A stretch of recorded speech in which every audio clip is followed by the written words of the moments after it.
Mheshimiwa Dr. Wilson Charles. Asante mwenyekiti. Kata ya Bwiregi ni miongoni mwa kata ambazo ni vijiji vyake viko mbalimbali sana katika wilaya ya Butiama.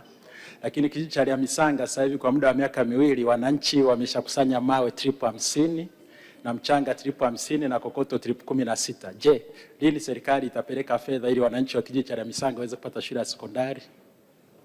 Majibu Mheshimiwa Waziri. Asante sana Mheshimiwa Mwenyekiti. Nimpongeze sana Mheshimiwa mbunge wa jimbo la Butiama na niwapongeze sana wananchi kwa kutoa nguvu zao kusanya mawe mchanga kwa ajili ya ujenzi wa shule hiyo ya sekondari.